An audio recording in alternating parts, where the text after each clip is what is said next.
Sejam bem-vindos para mais uma aula do Revalidando, agora sobre o módulo de oftalmologia. Eu sou o Pedro Cherubini, neurologista, e vou acompanhar vocês nessa aula. Então, vamos começar falando sobre glaucoma. Glaucoma simples, glaucoma de ângulo aberto. Aproximadamente 10% dos casos de cegueira são atribuídos a glaucoma e atinge mais ou menos 2% da população com mais de 40 anos. Qual é que é a definição? É uma neuropatia óptica que tem morte de células ganglionares da retina e seus axônios. A pressão intraocular está aumentada, porém ela não faz parte do diagnóstico, a gente tem que ter atenção com isso.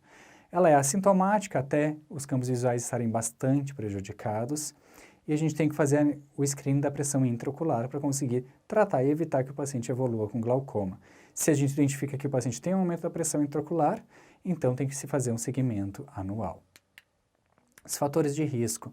Bom, o aumento da pressão intraocular é o principal fator de risco, faz parte da gênese da doença. Também pacientes negros, o aumento da idade, então quanto mais a idade do paciente, maior o risco para glaucoma, tanto que a gente geralmente vê em idosos. A história familiar positiva e não tem um consenso, imagina-se que a hipertensão e diabetes tenha algum fator de risco, mas não tem estudos suficientes para corroborar essa hipótese. O diagnóstico, então, é feito através da mensuração da pressão intraocular com a tonometria, pelo oftalmo, e a gente pode perceber um aumento da espessura central da córnea. Também a campimetria e a fundoscopia têm que ser feitas na hora do diagnóstico. A análise do ângulo da câmara anterior com a gonioscopia é o principal ferramenta diagnóstico. E o screening deve ser feito em pacientes com mais de 35 anos que tenham história familiar, ou que tenham miopia, ou que tenham retinopatia diabética. O monitoramento, então, quando a gente identifica que a pressão está elevada, é feito de 4 a 6 meses até a estabilização da pressão ou dos déficits, se o paciente já tiver déficit, e quando estiver estável, aí a gente faz o monitoramento de 1 a 2 anos. O tratamento, então, tem que se reduzir a pressão intraocular para 30% do baseline. Através de quê? A gente vai usar colírios. Podem ser utilizados análogos à prostaglandina, que vão aumentar a drenagem uveoescleral. Também beta-bloqueadores como o timolol, que são muito utilizados, acho que é o que a gente mais acaba vendo, são os que diminuem a produção do humor vítreo. Também agonistas alfa-adrenérgicos, como a bromocriptina, vão aumentar a drenagem e reduzir a produção de humor vítreo. Inibidores da anidrase carbônica diminuem a produção de humor vítreo. Hemióticos, como a pilocarpina, diminuem a resistência à drenagem.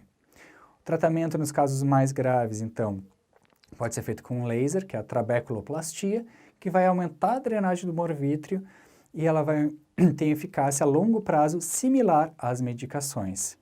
E a cirurgia, que é a trabeculotomia, então, é feita através de válvula de pressão para drenagem do humor vítreo. Então, a gente consegue substituir essa válvula para conseguir drenar mais o humor e diminuir a pressão intraocular.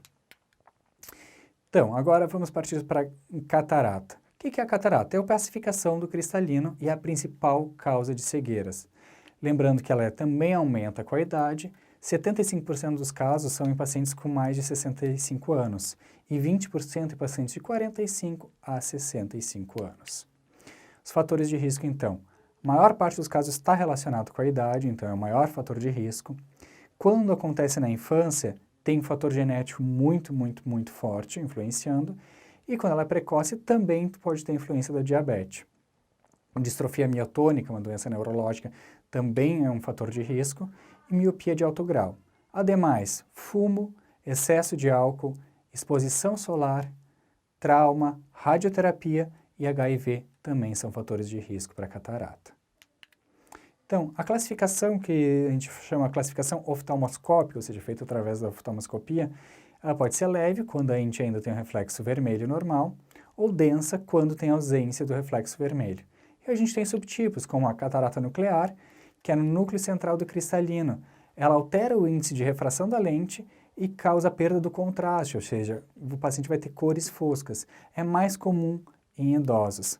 A catarata cortical fica ao lado do cristalino. Então, a gente tem opacidades radiais em forma de cunha. O efeito visual nessa catarata é menor, ou seja, o paciente perde menos a visão.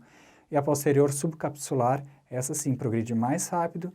A opacidade, como a gente tem atrás da cápsula, vão 100 pontos. E a gente tem o problema de que o paciente pode ter um brilho intenso na luz do sol dirigido à noite, ele tem um brilho no olho e acaba prejudicando muito a visão.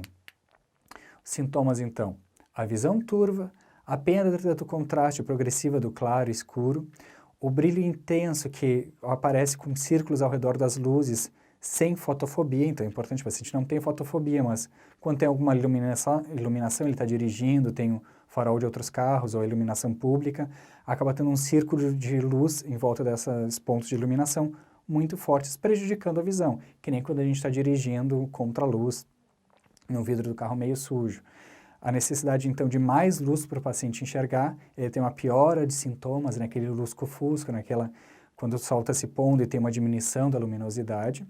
Ela é indolor e diplopia pode estar presente, mas é bem menos comum. Aí, em alguns casos mais graves, a gente pode acabar enxergando a opacidade do cristalino e a perda de visão mais à distância é mais comum no padrão nuclear. O tratamento, então, a gente pode utilizar colírios midriáticos e óculos de sol para auxiliar um pouco, principalmente óculos de sol para diminuir esse brilho que o paciente tem. E a cirurgia é o tratamento padrão. A gente faz a remoção cirúrgica e faz a colocação da lente intraocular. E ela é indicada para quando tem impacto funcional. Então, ela melhora a visão, que é pior do que 20 a 40, ou que é significativamente reduzida em condições desse brilho, ou seja, o paciente que vai dirigir de noite, que piora muito a visão. Então, a gente vai fazer a cirurgia para melhorar a visão do paciente. Um prejuízo funcional que é percebido pelo paciente, então, que ele relata que ele não consegue mais ler, que ele está com dificuldade para dirigir, que está influenciando nas suas atividades diárias, ou para constatação objetiva de que a cirurgia vai melhorar a visão do paciente. E essas são as indicações do tratamento. Complicações pós-operatórias acontecem em mais ou menos 2%, mais comum é o espessamento capsular, que pode acabar sucedendo com opacidade. Porém, é facilmente tratável com capsulotomia.